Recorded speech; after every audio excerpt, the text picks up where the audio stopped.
The Baltimore Ravens are forced to make an impossible decision. The Baltimore Ravens have a lot of free agents going into 2025. Who's going to stay? Who's going to go? We're going to get into that right here, right now on Ravens Digest. Welcome to the show. If you're new here, my name is Bryce Parker. I'm going to be your host of Ravens Digest today. Thank you so much for joining us today. And thank you for some of our loyal fans who keep watching, keep making that subscriber count go up. Again, if you're watching and you haven't subscribed yet, make sure that you're liking, comment, and subscribing because you can be the first 100 people to subscribe to a show that covers everything you need to know about your favorite football team. We're going to cover trades. We're going to cover trade rumors. We're going to cover highlights, post-game, pre-game, OTAs, training camp, anything you need to know about the Baltimore Ravens, you can get that information right here, right now. So now let's get right into it. So Baltimore Ravens have a lot of players you're going to need to address their contract situations in 2025. Now, we're going to start on the defensive side today. The Ravens, as we know, is a team that has a big reputation of defensive guys who are defensive trendsetters and guys who are impact players. You think about it, like you have guys like Ed Reed, guys like Ray Lewis, guys like Justin Tuck. And you even look at it to guys like right now where they have Kyle Hamilton, you have Marlon Humphrey, even a guy like Odafe Oweh. And that's where we're going to get started. What is the future for Odafe Oweh going into not just the 2025 season, but also the 2026 season and beyond of what his future is? This is a guy now 5 years out of Penn State, 6'5", 250-plus linebacker with a lot of upside. In the last 4 seasons he's played with the Baltimore Ravens, he's had a combined 138 tackles. He made a big jump in his sack production back in 2024 with 10 sacks. His first season with double-digit sacks. Actually was second on the team in sacks this past season, just behind Kyle Van Noy. He was third in tackles for losses last season as well in the team. And he seems like a guy that's going to that's gotten better every single season. You saw the production go up. You saw his usage go up. But he's in the last year of his contract. In 2025, he's the last year of his rookie deal. And the problem is you have a lot of key pieces on the Baltimore Ravens on the offensive and defensive side that are pivotal to this championship run that are going to need their contracts negotiated and are going to need these situations ironed out following this next season. Now I'm going to list some of those guys who are up for contracts, including it's going to be Marcus Williams, safety, Mark Andrews, tight end, offensive lineman Tyler Linderbaum. You got Kyle Van Noy, a guy that we talked about earlier, who either could re-sign for the Ravens or he's a guy who's getting up there in age, could possibly be flirting with retirement. You have a tight end in Isaiah Likely. So you have the 2 tight ends on this team who are the 1 and 2 tight ends who we're both going to have to address their contract situations. You have fullback Patrick Ricard, who does something very unique to this team that no other team has, outside of maybe San Francisco, where they have Kyle Juszczyk. And then safety Darius Washington, who went down with the possibly season-ending injury back during off-season training. So what does that mean for GM Eric DeCosta? It means he's going to have a lot of decision to make. Who's going to stay? Who's going to go? Who do we cut? Who do we sign? Who do we trade? And one of those people is going to be Odafe Oweh.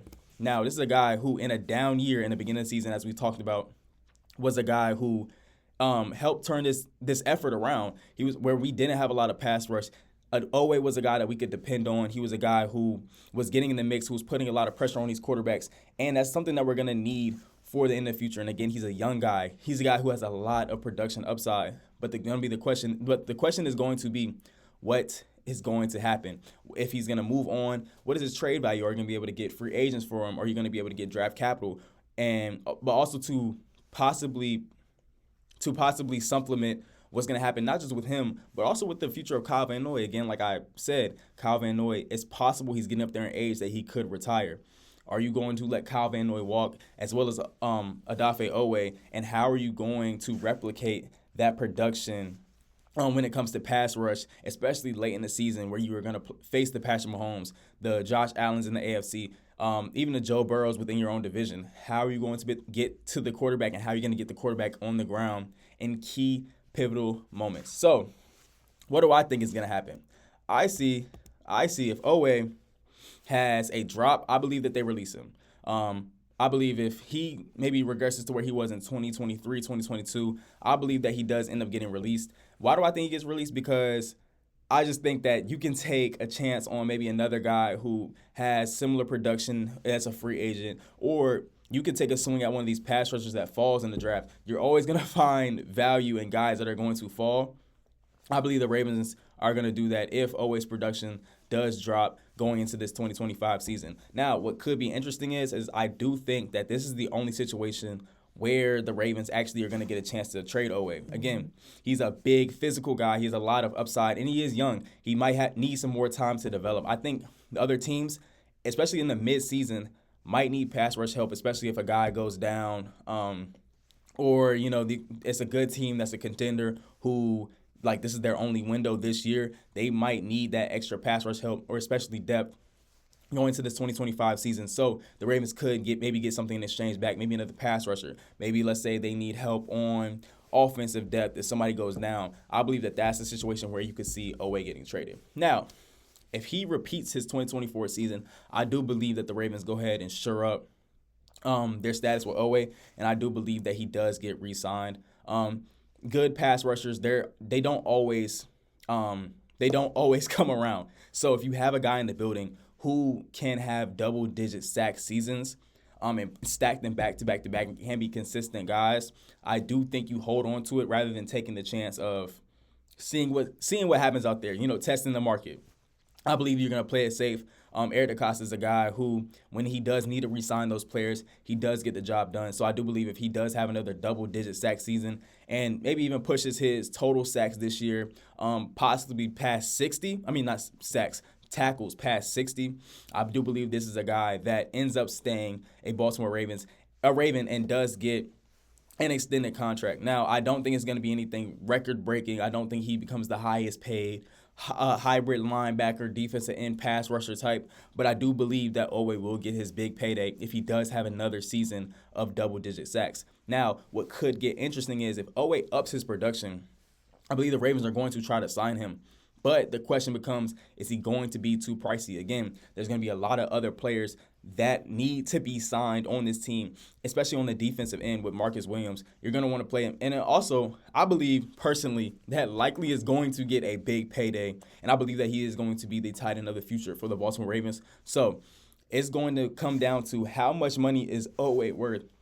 And it could get tricky as if he does decide to walk. Then you have this big, physical, young talent who goes and who walks out the door and you get nothing in return. I believe that might even be the worst possibility for the Baltimore Ravens. You don't want plus guys, even potentially all pros one day, just walking out the door and you get nothing for them. Now, again, Eric DeCosta has been a guy who has been a great GM, so I don't believe that he lets Oweh just walk out of nowhere. So I do believe that there is going to be a situation where they are going to figure out a deal.